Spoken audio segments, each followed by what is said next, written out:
ಉಚಿತ ಕಾನೂನು ಅರಿವು ಮತ್ತು ನೆರವು ಕಾರ್ಯಕ್ರಮವನ್ನು ಇಂದು ಬೇಲೂರು ತಾಲೂಕಿನಲ್ಲಿ ಆಯೋಜಿಸಲಾಗಿತ್ತು.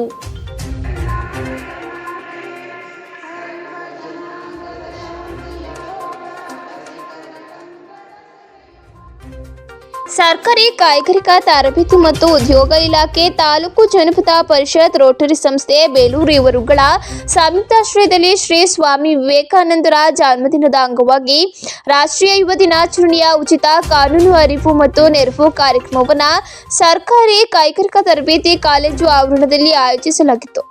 ಸ್ವಾಮಿ ವಿವೇಕಾನಂದ ಅವರ ಭಾವಚಿತ್ರಕ್ಕೆ ಪುಷ್ಪಾರ್ಚನೆ ಮಾಡುವ ಮೂಲಕ ನ್ಯಾಯಾಧೀಶರಾದ ಪ್ರಸನ್ನ ಕುಮಾರ್ ಅವರು ಉದ್ಘಾಟಿಸಿದರು.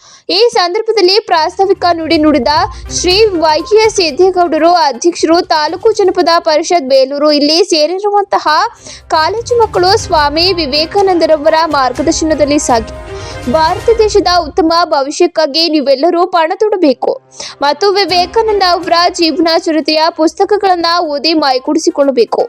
ಎದ್ದೇಳಿ ಯುವಕರೇ ಎದ್ದೇಳಿ, ಗುರಿ ಮುಟ್ಟುವ ತನಕ ನಿಲ್ಲದಿರಿ ಎಂಬ ಘೋಷವಾಕ್ಯದೊಂದಿಗೆ ಪ್ರತಿಯೊಂದು ರಂಗದಲ್ಲಿ ಗುರಿ ಸಾಧಿಸುವ ತನಕ ನಿಲ್ಲದಿರಿ. ನಿಮ್ಮ ಗೆಲುವಿನ ಮೊದಲ ಮೆಟ್ಟಲು ಎಂದು ತಿಳಿದು ಮುನ್ನುಗ್ಗಿ, ಮತ್ತೊಂದು ದಿನ ಯಶಸ್ಸು ಸಿಕ್ಕೇ ಸಿಗುತ್ತದೆ ಎಂದರು.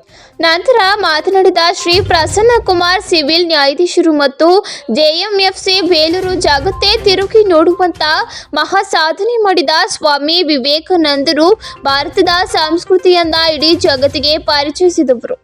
ಈ ಕಾಲೇಜಿನ ವಿದ್ಯಾರ್ಥಿಗಳ ಸಂಖ್ಯೆ ಅತಿ ಕಡಿಮೆ ಇರುವುದು ಬೇಸರದ ಸಂಗತಿ.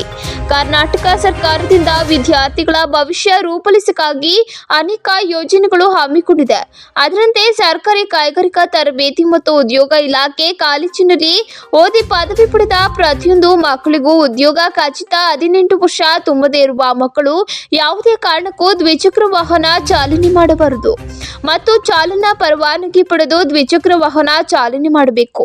ಅಪ್ರಾಪ್ತ ಮಕ್ಕಳು ವಾಹನ ಚಾಲನೆ ಮಾಡಿದರೆ ಕಾನೂನಿನ ಪ್ರಕಾರ ಪೋಷಕರಿಗೆ 20,000 ದಂಡ ಮತ್ತು 2 ವರ್ಷ ಜೈಲು ಶಿಕ್ಷೆ ವಿಧಿಸುವ ಅವಕಾಶವಿದೆ. ಹಾಗಾಗಿ ನೀವೆಲ್ಲರೂ ಕಾನೂನು ಕೈಗೆತ್ತಿಕೊಳ್ಳದೆ ಕಾನೂನಿನ ಅರಿವು ಪಡೆದು ಬೇರೆಯವರಿಗೆ ನೆರವು ಆಗಬೇಕು ಮತ್ತು ಜೀವನದಲ್ಲಿ ನಿಮಗೆ ಇಷ್ಟವಾದ ಕ್ಷೇತ್ರವನ್ನು ಆಯ್ಕೆ ಮಾಡಿಕೊಂಡು ಉತ್ತಮ ಭವಿಷ್ಯ ರೂಪಿಸಿಕೊಳ್ಳಿ ಎಂದು ಸಲಹೆ ನೀಡಿದರು. ಬಳಿಕ ಮಾತನಾಡಿದ GC ಪುಟ್ಟಸ್ವಾಮಿ, ಕಾರ್ಯದರ್ಶಿ ವಕೀಲ ಸಂಘ ಬೇಲೂರು, ಪ್ರಸ್ತುತ ಕಾಲಘಟ್ಟದ ವಿದ್ಯಾರ್ಥಿಗಳು ಮೊಬೈಲ್ ಬಳಕೆ ಮೈಗೂಡಿಸಿಕೊಂಡಿದ್ದಾರೆ. ಈ ಚಟದಿಂದ ಹೊರಬಂದು ಪುಸ್ತಕ ಓದಿ ಸರ್ಕಾರಿ ಸೌಲಭ್ಯ ಪಡೆದುಕೊಳ್ಳಿ. ಆಧುನಿಕ ಜಗತ್ತಿನಲ್ಲಿ ಮಾಹಿತಿ ತಂತ್ರಜ್ಞಾನ ಮುಂದುವರೆದಂತೆ ನಾವು ಸಹ ಬದಲಾಗಬೇಕು, ಆದರೆ ಮಾನವೀಯ ಮೌಲ್ಯಗಳು ಮರೆಯಬಾರದು.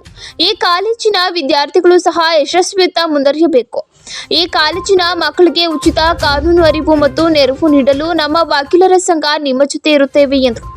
ನಂತರ ಮಾತನಾಡಿದ ಸರ್ಕಾರಿ ಕೈಗಾರಿಕಾ ತರಬೇತಿ ಕಾಲೇಜು ಪ್ರಾಂಶುಪಾಲರಾದ ತೀರ್ಥಕುಮಾರ್, ಬೇಲೂರು ತಾಲೂಕಿನ ನಾಗರಿಕ ಬಂಧುಗಳಲ್ಲಿ ಮನವಿ ಮಾಡಿಕೊಳ್ಳುವುದೇನೆಂದರೆ, ಸರ್ಕಾರದಿಂದ ಕೋಟ್ಯಾಂತರ ವೆಚ್ಚ ಮಾಡಿ ನಿರ್ಮಿಸಿರುವ ಸರ್ಕಾರಿ ಕೈಗಾರಿಕಾ ತರಬೇತಿ ಮತ್ತು ಉದ್ಯೋಗ ಇಲಾಖೆಯ ಕಾಲೇಜಿಗೆ ತಮ್ಮ ಮಕ್ಕಳಿಗೆ ಈ ಕಾಲೇಜಿಗೆ ದಾಖಲಿಸಿ ಮತ್ತು ಇದರ ಉಪಯೋಗ ಪಡೆದುಕೊಳ್ಳಿ ಎಂದು ಮನವಿ ಮಾಡಿದರು. ಈ ಸಂದರ್ಭದಲ್ಲಿ CM ಪೃಥ್ವಿ, ಅಧ್ಯಕ್ಷರು, ವಕೀಲರ ಸಂಘ ಬೇಲೂರು, ಬೇಲೂರು ಶ್ರೀ ಚಿದನ್, ಅಧ್ಯಕ್ಷರು, ರೋಟರಿ ಸಂಸ್ಥೆ ಬೇಲೂರು, ಉಪನ್ಯಾಸಕರಾದ ಧನಂಜಯ್, ರಿಹಾನ್, ಸುಲ್ತಾನ್, ಶ್ರುತಿ, ಯಶೋಧಮ್ಮ, ಧರ್ಮಪ್ಪ, ಶಬಾದ್ ಪಾಷಾ, ಚಂದ್ರೇಗೌಡ ಮತ್ತು ಕಾಲೇಜಿನ ವಿದ್ಯಾರ್ಥಿಯರು ಹಾಜರಿದ್ದರು.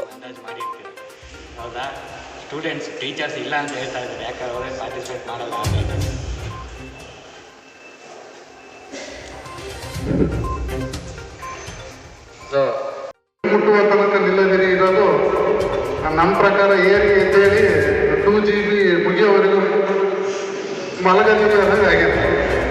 ಬೆಳಗ್ಗೆ ಎದ್ದು ನಾವು ಮೊಬೈಲ್ ನೋಡಿದ್ರೆ ರಾತ್ರಿ 2 ಗಂಟೆ ಮೆಸೇಜ್ ಮಾಡಿ ಮಲಗಿರ್ತಾನೆ. ಏನು ಮಾಡ್ತಾ ಇರ್ತಾನೆ 2 ಗಂಟೆವರೆಗೆ?